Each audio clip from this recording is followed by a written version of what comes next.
안녕하세요. 얼마 전에 이혼에 성공한 40대 초반의 싱글맘입니다.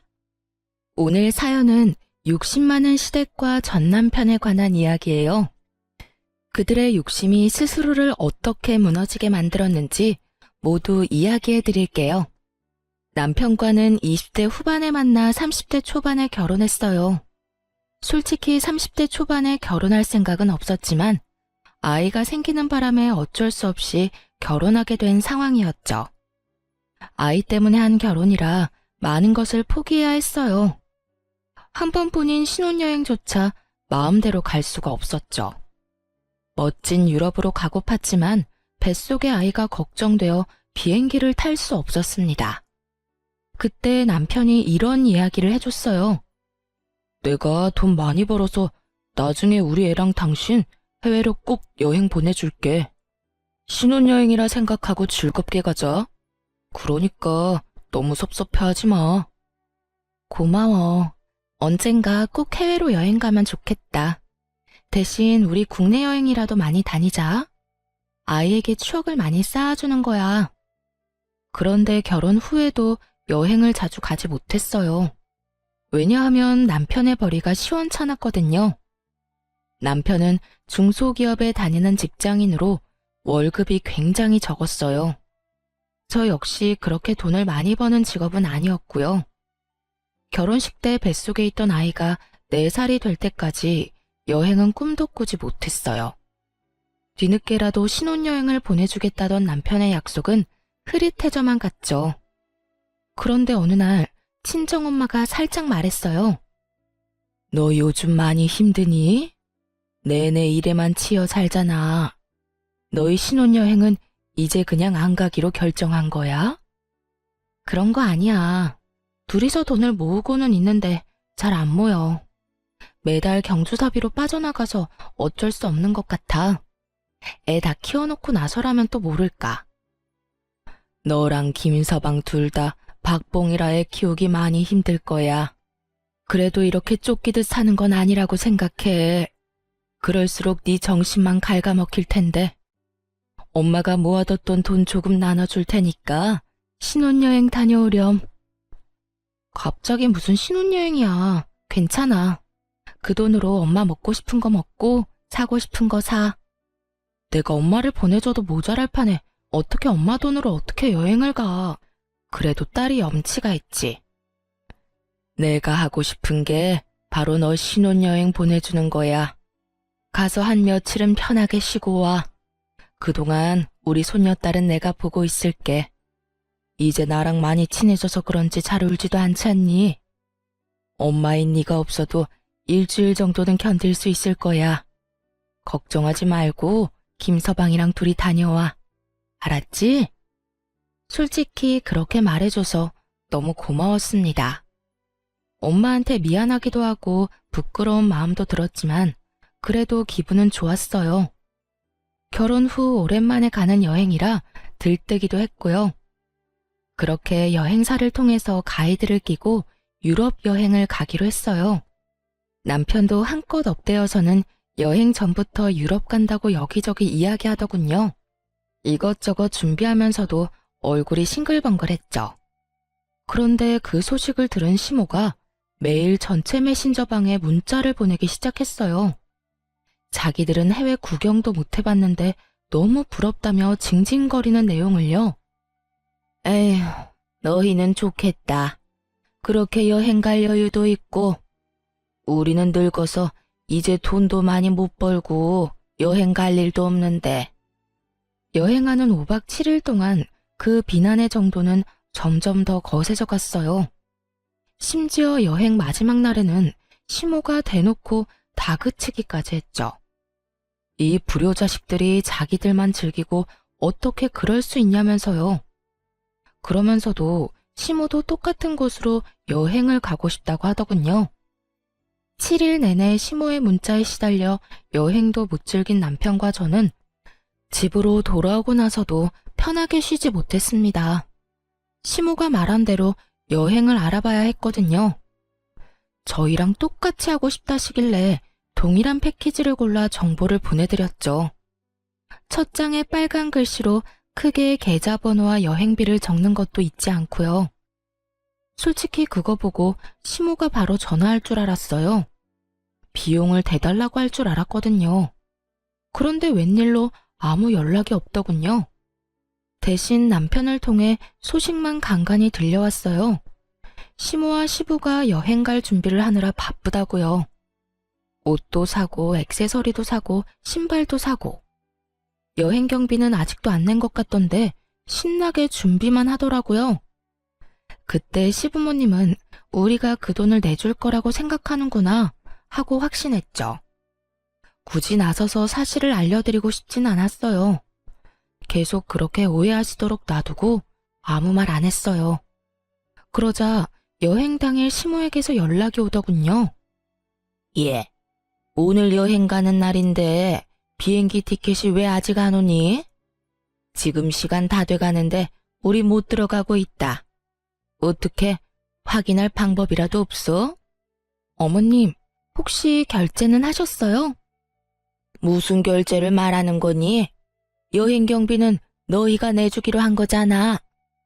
그 당당한 말투에 웃음을 참으며 시모에게 말했어요. 어머님, 죄송한데 저희한테 무슨 돈이 있다고요. 저랑 남편 최저임금보다 겨우 조금 더 벌어요. 생활비 쓰고 나면 남는 돈도 없는데 어떻게 두 분 해외여행을 보내드리겠어요? 얼마나 큰 돈이 필요한데요. 제가 분명히 자료에 돈 보내셔야 한다고 적어놓지 않았나요? 그것도 빨간 글자로 확실하게 보실 수 있게 체크까지 해놨는데. 저런 돈을 안 내셨으니 티켓이 안 나오죠.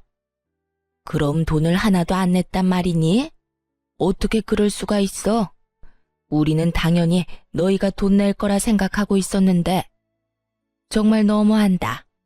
우리 여행 좀 보내주기가 그렇게 싫었니? 너희는 둘이서 해외여행 잘만 갔다 오더니 아무리 돈이 아까워도 그렇지 어떻게 이런 식으로 뒤통수를 쳐? 그리고 뭐 돈이 없어? 그럼 너희는 돈 빌려서 갔니? 무슨 돈으로 해외여행을 갔어? 뒤로 모아둔 돈이 있었으니까 간 거 아니야. 저희 이번에 신혼여행 겸 간 거예요. 그리고 비용은 친정어머니가 주셨어요. 결혼한 지 4년이 다 되어 가는데 신혼여행도 못 간 딸이 불쌍하다고요. 지금까지 아무도 신경 안 쓰지 않았지만요. 아무래도 딸이 저 하나뿐이라서 많이 걱정하신 것 같더라고요. 그러자 시모는 아무 대꾸도 못하더군요. 한술 더 떠 이번에는 시모가 다 들리도록 남편에게 물었어요. 어머님이 이렇게 여행 가고 싶어 하시는 줄 몰랐네. 당신이 대출이라도 받는 게 어때? 그럼 해외여행 보내드릴 수 있잖아. 미쳤어? 무슨 돈을 빌려서 여행을 보내드려. 솔직히 우리한테 돈 맡겨놓으신 것도 아니고. 어머니 저러실 때마다 내가 더 당황스럽네. 아무튼 이번 여행은 없던 걸로 해요. 제대로 정보 안 살펴본 것도 잘못이지. 난 당연히 부모님이 알아서 결제하고 가실 줄 알았지. 우리더러 비용대라고 한 거면 이렇게 조사하기 전에 거절했어. 남편이 화를 내고서야 시모와의 대화는 끝났습니다. 솔직히 그때도 시모가 깨끗하게 포기했다고 생각하진 않았어요. 시모는 특히 사람을 괴롭힐 때 끈질긴 면이 있었거든요. 그 후 1년 반쯤 지났을 때 시모의 환갑이 다가왔습니다. 간단하게 식사나 대접할 생각이었는데 시모는 아닌가 보더라고요. 저희 앞에서 대놓고 이렇게 말했으니 말이에요. 이번 환갑 때는 해외여행 가고 싶어. 너희 환갑잔치 해준다고 모아놓은 돈이 있잖아. 그거에 좀 더 보태서 여행 보내줘. 죽기 전에 비행기를 한 번은 타봐야 하지 않겠니? 이럴 때는 딸이 없는 게 서럽다 서러워. 무심한 아들의 며느리뿐이니 원. 내가 여행도 한번 제대로 가보지 못하고 이렇게 산다. 그게 어디 딸과 아들의 문제겠어요? 아들도 부모를 지극하게 생각하면 여행비 정도는 내드릴 텐데 그럴 생각도 돈도 없는 남편이니 시부모님이 해외여행 한번 못 가신 거죠. 시모가 그 사실을 아는지 모르는지 알 수 없지만요. 어쨌든 환갑잔치를 위해 모아놓은 돈이 좀 있었기에 남편에게 가능하냐고 물었죠. 어머님이랑 아버님 모시고 해외여행 갈 정도는 돼? 혹시 예산 부족하면 나는 빠질게. 솔직히 거기에 끼고 싶지 않았습니다.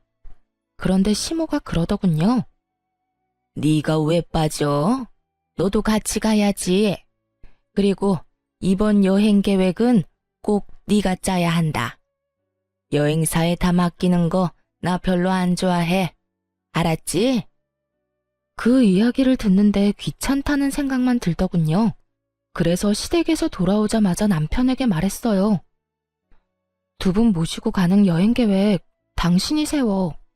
나는 일하는데 애도 봐야 하고 너무 바빠. 그것까지 할 시간 없어. 그리고 당신이 어머님 취향 다 알잖아. 나는 잘 모르고. 괜히 여행 가서까지 트러블 만들고 싶지 않아.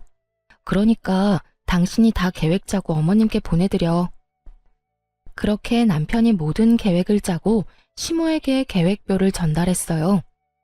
웬일로 시모는 계획표를 보고도 별말을 하지 않았죠. 그런데 해외에 도착하는 순간 시모의 본색이 드러났어요. 하나부터 10까지 다 마음에 안 든다며 하나하나 딴지를 걸기 시작하는 거예요. 남편이 짜놓은 계획대로 움직이지 않고 도중에 행선지를 변경하는 일도 잦았죠. 얘, 너무 볼만한 게 없다. 우리 여기 가지 말고 딴 데 가자. 저기 줄 서 있는 거 안 보이니? 그런데도 기다리자고? 나는 그렇게 못해. 당장 다른 곳으로 가보자. 여기보다는 저기가 더 재밌을 것 같은데 저쪽으로 가. 첫날 그렇게 일정을 다 틀어버렸으면서도 만족을 못했는지 시모는 숙소에 도착하자마자 화를 냈어요. 아니, 숙소가 왜 이 모양이야? 너 솔직히 말해봐라. 나한테 좋은 거 해주기 싫어서 지금 이러는 거지? 너희는 고급 호텔에 묵었으면서 나는 이런 곳에서 묵으라니? 이게 말이 되니? 여기서 잤다가 몸에 벼룩이라도 붙으면 책임질 거야? 시모를 데리고 간 곳도 당연히 호텔이었어요. 5성급의 엄청 좋은 호텔은 아니지만 그래도 3, 4성급 정도는 되는 곳이었죠. 그리고 꼭 그런 부정적인 이야기는 남편이 없을 때 저한테만 하더군요. 그래서 여행이 끝나갈 때쯤에는 슬슬 한계에 도달했어요. 돌아오는 비행기를 타고 공항에 도착했을 때 결국 폭발하더군요. 남편이 잠깐 화장실에 들렀는데 그때를 틈타 시모가 또 쏘아댔거든요. 너 진짜 너무하다. 우리가 해외여행 보내달라고 한 게 그렇게 싫었어? 그래서 이딴 식으로 사람 괴롭히는 거야? 아니, 숙소도 마음에 하나도 안 들고 관광지도 별로고. 솔직히 말해봐라. 우리한테 좋은 거 해주기 싫었지? 하나만 봐도 네가 우리를 어떻게 생각하는지 다 보여. 이런 식으로 성의 없이 한 바퀴 돌고 오면 그냥 끝이라고 생각하는 거지. 저번에도 느꼈지만 넌 정말 뻔뻔해. 시부모를 모시고 다니면서 세상에 이따위로밖에 못하니? 그저 조용히 그 말을 듣고만 있었어요. 저 멀리 남편이 화장실에서 돌아오더군요. 곧이어 남편이 제 앞에 도착했을 때 남편을 똑바로 보며 말했죠. 당신 진짜 너무하다. 어머님이 해외여행 보내달라고 하신 게 그렇게 싫었어? 그래서 그딴 식으로 사람 괴롭히는 거야? 어머님께서 숙소도 맘에 하나도 안 들고 관광지도 별로셨대. 어머님이 방금 얼마나 화 많이 내셨는지 당신 모르지? 이런 식으로 성의 없이 한 바퀴 돌고 오면 끝이야? 부모님 모시고 이따위로밖에 못하는 거냐고. 뜬금없이 화를 내자 남편은 벙찐 표정을 지었어요. 그 옆에 있던 시모가 무척 당황하며 저한테 따졌죠. 너 왜 이래? 왜 우리 아들한테 화내니? 난 너한테. 어머님, 그냥 넘어가지 마세요. 싫은 건 확실히 짚고 넘어가야죠. 이번 여행 계획이랑 예약 다 남편이 한 거거든요. 저는 손가락 하나 안 댔어요. 섣불리 나서서 여행을 망칠 순 없잖아요. 어머님 취향은 역시 자식이 더 잘할 텐데 말이에요. 어머님이 남편한테 직접 말씀하시긴 어려울 것 같아서 제가 대신 화냈어요. 어머님 말씀대로 성의가 부족했던 것 같네요. 뻔뻔하기도 해라. 내가 너도록 계획 짜라고 했잖아. 근데 왜 우리 아들이 계획을 짰어? 안 그래도 바쁜 애한테 그런 것까지 시키다니? 누가 계획을 짜든 무슨 상관이에요? 여행만 잘 갔다 오면 된 거지. 그리고 어머님, 이 사람보다 제가 훨씬 더 많이 바쁘거든요. 육아도 살림도 집안일도 다 하는데 돈은 똑같이 버는걸요. 그러니까 남편이 남는 시간에 계획 좀 짤 수 있죠. 그렇다고 이 사람이 육아나 살림을 대신해 줄 것도 아니고. 그제야 남편은 자기가 없는 사이 어떤 상황이 벌어진 건지 파악했어요. 시모가 저한테 한 소리 했고 그걸 제가 남편에게 그대로 돌려줬다는 것을요. 엄마, 짜증내려고 여기 왔어? 여행 가고 싶다고 노래를 해서 경비 대줬잖아. 또 계획도 짜오라길래 몇 날 밤을 고민하면서 짰는데 왜 계속 화만 내? 앞으로 2번 다시 여행 같은 거 안 보내줄 줄 알아. 남편이 소리치자 시모는 그제야 입을 꾹 다물더군요. 째려보는 눈빛이 느껴졌지만 어쩌겠어요. 있는 그대로를 이야기한 게 잘못은 아니잖아요. 그런데 이 남편놈이 저한테까지 화를 내는 거예요. 그리고 당신도 이러는 거 아니야. 엄마가 저런다고 당신까지 똑같이 굴면 어떡해? 그리고 다짜고짜 화를 내면 내 기분은 어떻겠어? 좀 잘하자 좀. 내가 뭘 잘못했는데? 그럼 어머님한테 다짜고짜 온갖 짜증을 다 들은 내 기분은 당신도 좀 알고 있으라고 일부러 전한 거야. 이게 다 당신이 짜온 계획 때문에 벌어진 일이니까. 그러게, 어머님 마음에 들도록 잘했으면 좀 좋아? 내가 하지도 않은 일로 욕 얻어먹는 게 얼마나 짜증나는 일인데. 모두가 보는 앞에서 남편과 싸우고 있으니 시모가 뜯어말리더군요. 그건 또 부끄러웠던 모양이에요. 그 뒤로 시모의 짜증이 좀 덜해지긴 했어요. 저한테 짜증을 내봤자 자기 자식 힘들게 하는 것임을 깨달았는지 마구잡이로 트집 잡는 일은 줄었습니다. 그렇다고 완전히 사라진 건 아니었고요. 한 1년쯤 정말 평온하게 지냈어요.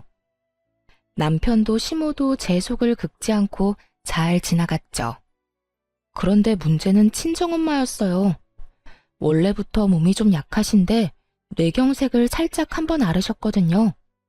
팔다리의 감각이 이상하다고 해서 병원에 갔는데 뇌경색 진단을 받은 거였어요. 의식을 잃을 정도까진 아니었고요. 다행히도 증상을 발견하고 바로 병원에 가서 그런지 잘 치료받았습니다. 약하게 다리를 절게 되시긴 했지만요. 재활치료를 계속 받으셨지만 빨리 낫는다는 느낌은 없었어요. 아무래도 연세도 있고 본래 몸 상태도 그렇게 좋지는 않으셨으니까요. 외동딸로서 항상 엄마 걱정을 할 수밖에 없었어요. 10년 전에 아빠와 사별하고 혼자 남은 엄마가 혹시라도 다치면 어쩌나 하고요. 그래도 요양보호사나 간병인의 도움을 받는데 큰 문제는 없었습니다. 엄마가 소유한 4층짜리 상가 건물 덕분에 금전적으로 여유가 있었거든요. 아빠가 돌아가시면서 남긴 재산과 보험금으로 사신 거였죠. 그곳의 임대 수익으로 요양비, 간병비 정도는 충분히 지불할 수 있었어요. 그래서 저도 엄마도 마음의 짐은 좀 덜었죠. 엄마는 매일같이 이렇게 말씀하시곤 했어요. 나 죽으면 저 건물 너 줄 거야. 네가 그때 아빠 보험금이랑 유산 다 주지 않았으면 못 샀을 건물이지 않니? 지금 생각하면 그때 네 말대로 해서 정말 다행이야. 너한테 늦게라도 도움될 것 같아 기쁘구나. 아빠가 돌아가신 후 엄마는 아빠 재산과 보험금을 저에게 나눠주려고 했어요. 당연히 거절했죠. 나누면 푼돈인데 그걸로는 엄마의 노후를 보장할 수 없을 것 같았거든요. 사실 온전히 엄마만을 위한 건 아니었고요. 외동딸인 저의 부담을 조금이나마 줄이기 위해 내린 결정이기도 했어요. 엄마의 노후가 안정적으로 보장돼야 나중에 돈을 덜 쓸 테니까요.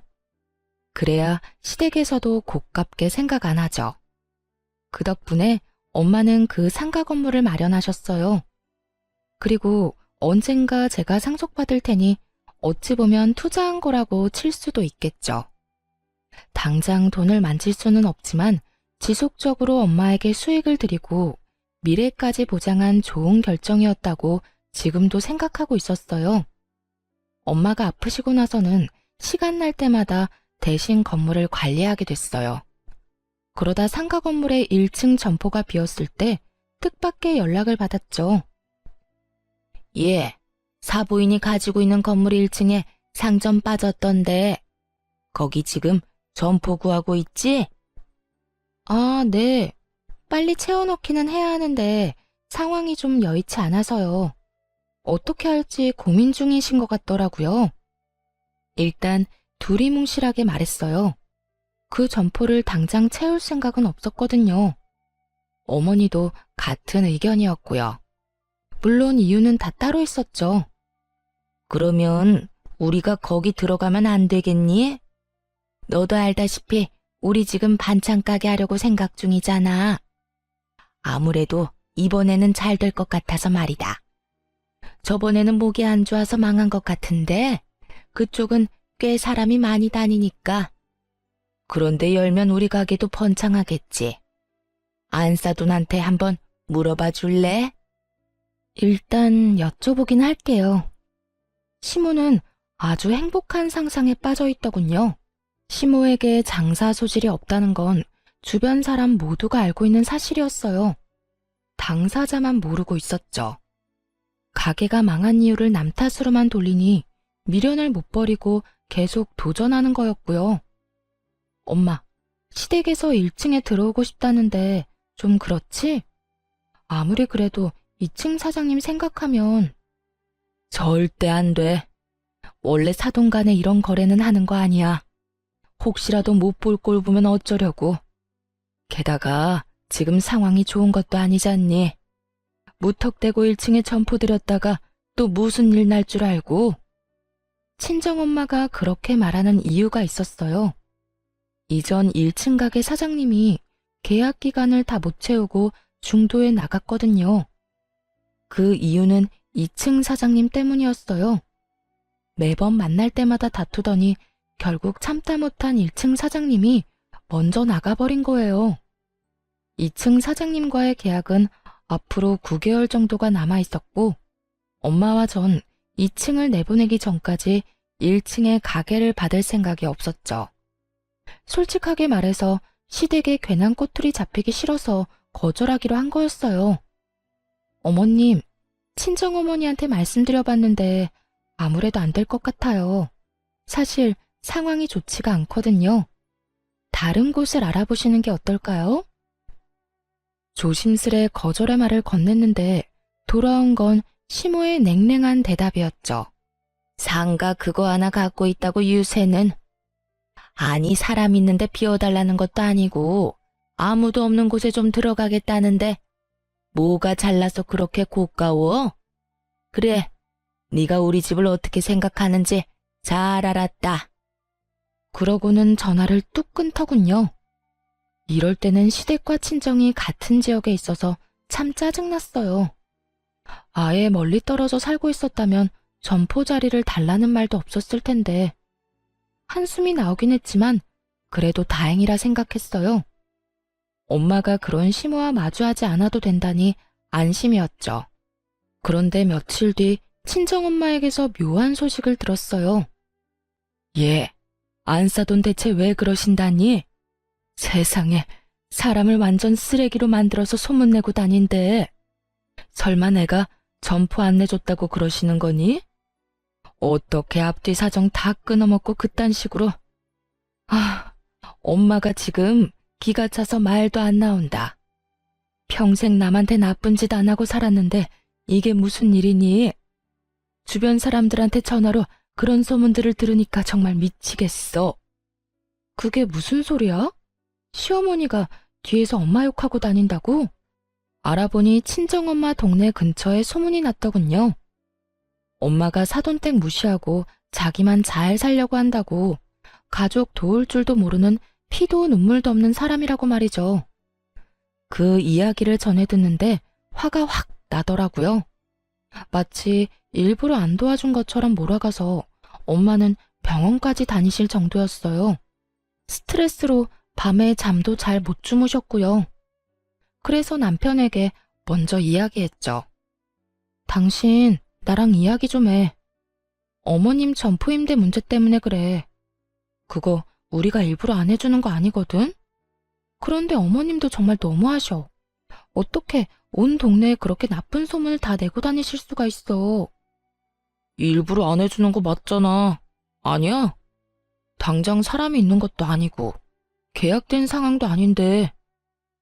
그러게 엄마가 해달라고 했을 때 바로 해줬으면 되잖아. 솔직히 이거 우리 집 무시하는 거 아니야? 지금은 당신이 하는 말 듣고 싶지도 않을 정도야. 당신이 왜 무시하는지 모르겠지만 우리 엄마가 뭐가 모자란데. 대체 뭐가 모자라서 너랑 장모님한테 고개 숙이면서 들어가야 돼? 사돈지간에 그런 것도 하나 배려해주지 못해? 지금 이 상황은 당신 잘못 맞아.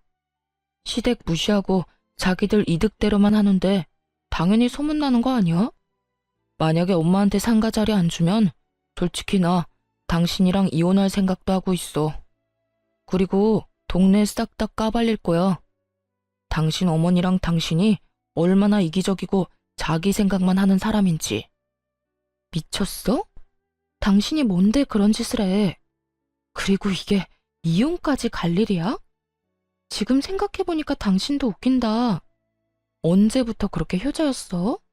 언제부터 그렇게 어머님 챙겼는데?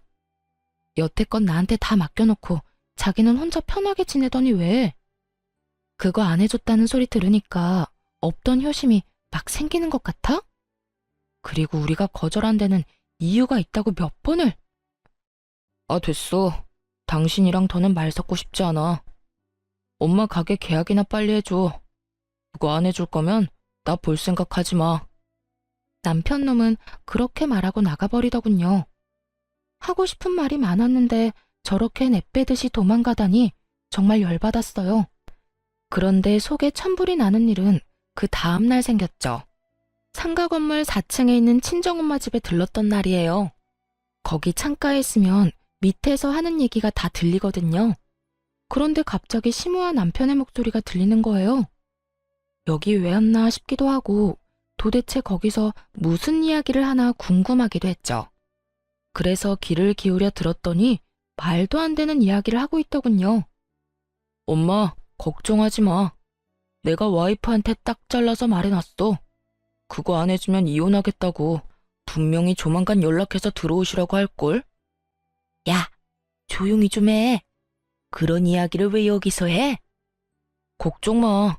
와이프랑 장모님 오늘 둘이서 병원 갔으니까. 그런데 너 진짜로 이혼 이야기 꺼냈어? 이혼은 절대로 하면 안 되는 건 몰라? 그 할망구 뇌경색 걸려서 오늘 내일 하는데 이혼하면 너한테 돌아오는 게 없어. 그러니까 이혼 절대 못 해준다고 하고 꽉 붙잡고 있어. 아니면 할망구 죽고 나서 이혼을 하든지. 이 건물이 얼마짜린데 재산 분할이라도 한다고 생각해봐. 우린 부자야, 부자. 거기까진 생각을 못했네. 엄마가 계속 그 1층 점포 얘기만 하는 바람에 나도 아무 생각 없이 막 질렀잖아. 그러면 이혼은 절대 안 된다고 얘기할게. 살살 구슬리면 될 거야. 엄마도 앞으로 며느리 좀 구슬려봐. 맨날 화만 내지 말고. 예, 구슬리는 것도 하루 이틀 일이지. 내가 젊은 애한테까지 그런 식으로 기어야 되겠니? 그걸 위에서 고스란히 듣고 있는 심정이 어땠겠어요? 저 인간들이 엄마 재산에 대해 왈가왈부하는데 정말 기분이 더러웠어요. 당장이라도 뛰어나가서 뭐라고 하려는데 엄마가 방으로 들어오더군요. 마시라는 음료수는 거들떠도 안 보고 열만 내며 서 있으니 엄마가 물었어요. 너 무슨 일 있니? 표정이 왜 이렇게 안 좋아? 엄마한테 얘기해봐. 왜? 상가 1층 때문에 안 싸더니 너까지 괴롭혀? 그것도 그건데 저 인간들이 진짜 미쳤나 봐. 엄마 건물이 무슨 자기들 거라도 된 것처럼 이야기하는데 안 되겠어. 이런 쓰레기들하고 같이 사느니 내가 이혼하는 게 맞지. 울분을 토하며 급히 가방을 정리하는데 엄마가 손을 탁 잡더군요. 그렇게 깔끔하게 이혼해줄 생각이니? 그러지 말고 안사돈한테 1층 임대해주자. 대신 특약 여러 개 붙여서 중도해지 시에 위약금 엄청나게 물게 설정하고 여태까지 자기들 위해서 임대 못해준다고 얘기한 건데 안 되겠네. 우리 손 더럽힐 필요 없이 진짜 진상을 몸소 겪도록 해주면 되겠지. 그리고 넌 그때까지 모르는 척해. 당해봐야 정신 차리겠지 싶어서 엄마 말대로 조용히 있었습니다. 그리고 시모에게 1층 임대 허락 소식을 전하고 계약서를 썼어요. 시모는 계약서를 읽는 둥 마는 둥 하더군요. 엄마가 꼼꼼하게 확인하라고 몇 번을 말했는데도 말이에요. 다 확인한 거 맞으시죠? 꼼꼼하게 확인하세요. 나중에 다른 말 하지 마시고요. 다 읽었어요. 진작 이렇게 해주면 좀 좋아요. 서로 얼굴 붉힐 일 없잖아요. 서로? 일방적으로 온 동네에 악질적인 소문 다 내놓은 건 그쪽이죠. 아, 더 이상 말 섞고 싶지 않네요. 돈이나 꼬박꼬박 내세요. 시모는 잠깐 입을 삐죽거리는가 싶더니 금세 들뜨더군요. 기분 좋은 표정으로 가게를 꾸리고 리모델링도 했죠. 그러나 그 즐거움은 오래가지 않았어요. 2층 카페 사장이 1층 시모 가게에 매일같이 나타나 진상짓을 하기 시작했거든요. 시모는 성질을 죽이고 처음에는 내내 하며 조심스럽게 대했지만 끝이 없었어요. 2층 사장이 계속해서 불평불만을 쏟아냈거든요. 결국 2층 사장을 어떻게든 하라며 전화했길래 거기다 대고 말했죠. 어머님, 처음에 1층 임대 안 해드리려고 한 이유가 바로 이거예요. 1층 사장님이 2층 사장님 괴롭힘 때문에 못 견디고 나가셨거든요. 그거 감안하고 계약하신 거 아니었어요? 저한테 이야기하셔도 해결 방법은 없어요. 두 사람 중 한 사람이 나가야 끝나는 거죠. 나 몰라라 하는 저와 엄마 때문에 시모는 머리끝까지 화가 난 모양이었어요. 이런 게 어딨어? 이건 사기야. 2층 사장이 얼마나 진상인데 우리가 왜 나가? 저 사람이 나가야지. 2층 계약 기간 아직 남았어요. 그래서 마음대로 내보낼 수 없고요. 사실 6개월 후에 2층 계약이 만료되면 연장하지 않을 거였거든요. 연장 의지가 없음을 미리 밝혔고 상대방도 마찬가지고요. 그렇지만 그 사실을 시모에게 알려주지는 않았어요. 희망이 보이지 않아야 더 힘든 법이잖아요. 결국 시모는 4개월 내내 그 2층 사장에게 시달렸어요. 반찬 가게라 어쩔 수 없는데도 냄새가 나니까 어떻게 좀 해달라. 시모가 전화라도 하고 있으면 시끄러우니 조용히 해달라. 1층 앞은 너희가 깨끗하게 쓸고 닦아라 등등 수많은 진상짓을 당했죠. 결국 시모는 1년의 계약 기간도 다 못 채우고 해지를 하겠다며 난리를 피우더군요. 그런데 어머님, 중도 해지하면 위약금 무셔야 해요.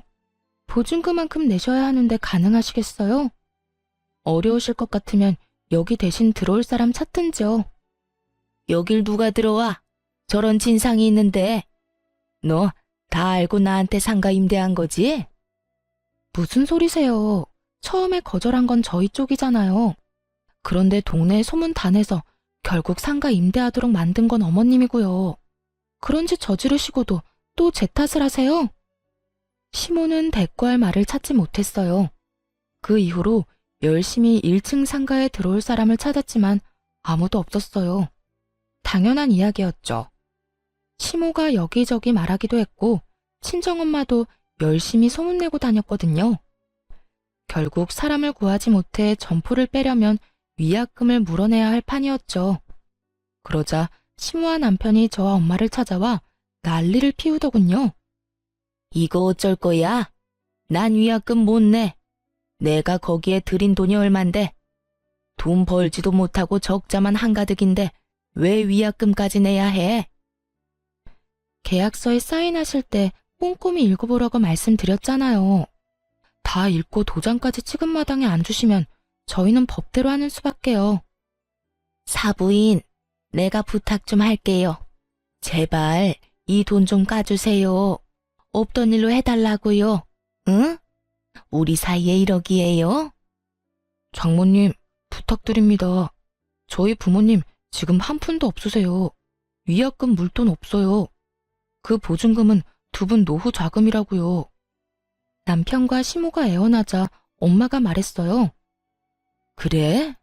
그럼 자네 우리 딸이랑 이혼하게. 얌전히 이혼해주면 위약금은 없던 일로 해주겠네. 이혼이요? 갑자기 무슨... 자네가 내 딸한테 상가 임대 안 해주면 이혼도 불사하겠다고 했다면서? 뭐하러 그렇게 살아? 그냥 헤어져. 내 딸도 그러길 바라고 있고. 그리고 위약금을 준대도 이혼은 시킬 거네. 그러니까 잘 선택해. 돈이라도 안 내고 이혼할 건지 돈 내고 이혼할 건지. 남편이 고민하자 시모가 넙죽 말하더군요. 뭘 고민해? 어차피 이혼시키겠다는데 돈 안 주고 이혼하는 게 맞지? 이혼합시다. 그러면 보증금은 돌려주는 거 맞죠? 그렇게 남편과 이혼하게 됐습니다. 엄마 상가 때문에 이혼은 절대 안 된다고 했던 시모도 별 수 없었던 거죠. 눈앞에서 거액의 보증금이 날아가게 생겼으니까요. 이혼 소송이 끝날 때쯤 상가 2층도 비어졌어요. 이혼하고 받은 위자료와 재산 분할로 받은 돈을 합해서 리모델링을 했죠. 사실 그동안 네일아트를 배웠거든요. 1층에는 저의 네일 가게를 차렸고 2층에는 친구가 하는 미용실을 들였어요. 둘 다 미용업종이라 함께 이용하면 할인을 해줬죠. 그리고 자리가 없을 때는 서로의 대기실을 빌리기도 했고요. 그러다 보니 두 가게 모두를 찾는 손님들이 늘어나더라고요. 상권 분석을 잘한 건지 아니면 근처에 비슷한 업종이 드물게 있어서 그런지 서서히 장사가 잘 되기 시작했어요. 이혼하고 5개월쯤 지났을 때 명절을 앞두고 외가 친척분들이 가게에 왔어요. 명절이라 문을 닫으려고 했는데 친척 여자분들을 간단하게 꾸며드리려고 모셨죠. 그런데 그때 누가 네일숍 안으로 훅 들어오더군요. 바로 시모였어요. 야, 당장 나와. 너 우리한테 사기쳤지? 2층 진상 금방 나갈 거 알았으면서 왜 말 안 했어? 우리 가게에서 빼버리려고 그런 거지? 그래 놓고 그 자리에서 지금 장사를 하겠다 이거야?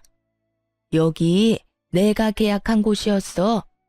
진상만 아니었으면 지금까지 잘 영업했을 거라고. 나만 망할 수 있냐? 너도 같이 망해야지. 그렇게 말하면서 시모는 작정하고 네일 도구들을 다 때려 부수더군요. 지금 뭐 하시는 거예요? 상가에 들어오지 말랬는데 굳이 들어온 사람은 그쪽이고 나가라고 안 했는데 나가겠다던 사람도 그쪽이잖아요. 정말 어이가 없어서. 왜요? 장사가 잘 되니까 이제 와서 배가 아파요? 그래, 배 아프다 이년아. 내가 억울해서 미치고 팔짝 뛰겠어.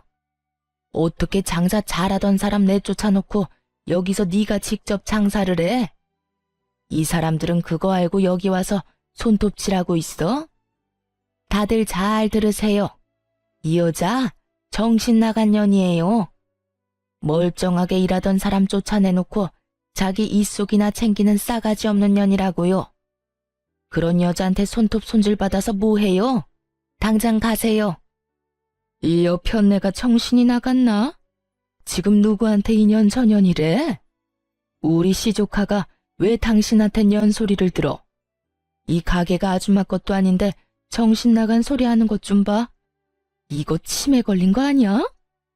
그래, 우리 조카 말 들어보니 그렇게 괴롭혔다던데.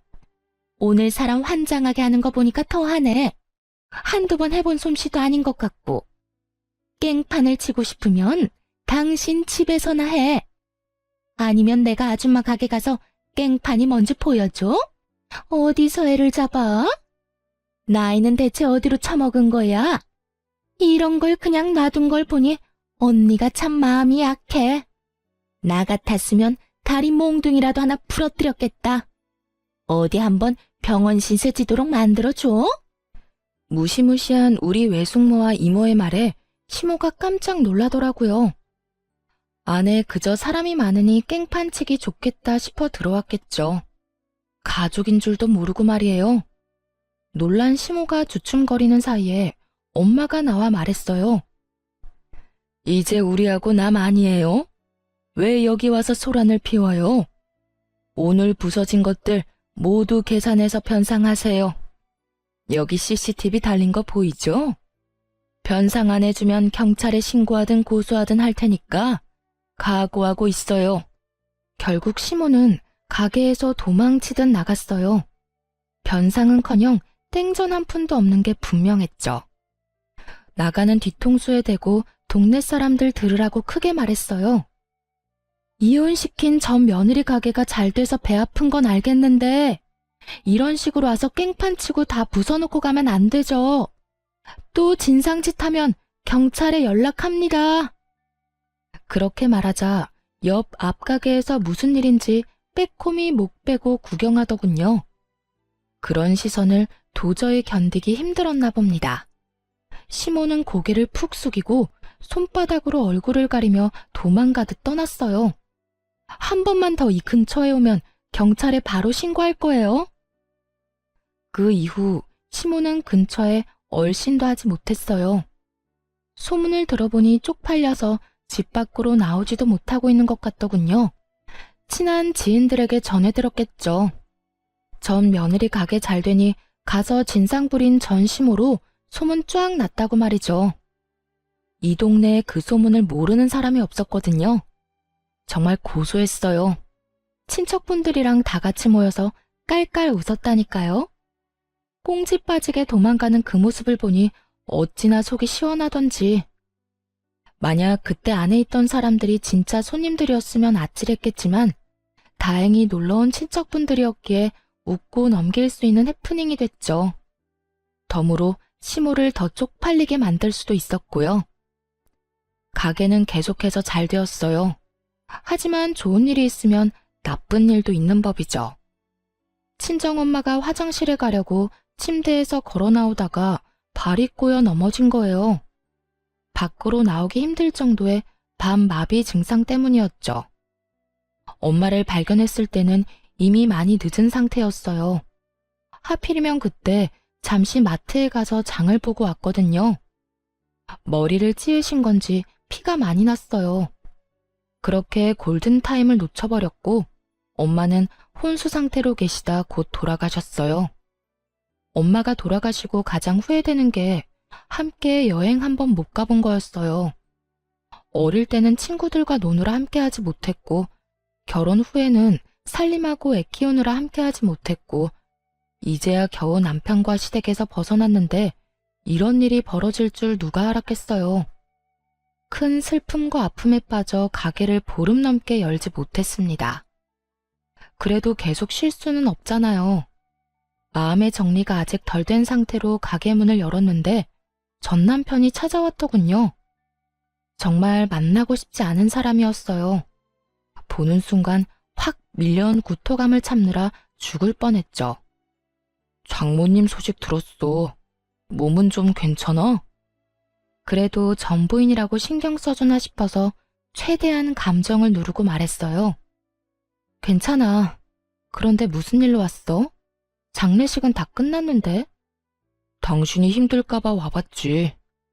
얼마나 힘든지는 모르지만 그래도 누군가에게 기대고 싶을 거 아냐? 아무래도 내가 옆에 있는 게 나을 것 같아서. 이런 기특한 생각을 하는 놈이 아닌데 그 말을 듣는데 의심만 더 생기더군요. 그래도 이제 그건 당신 역할이 아니야. 맞은 건 고마운데 나 진짜 이야기할 힘도 없어. 그래, 이제 내 역할은 아니지.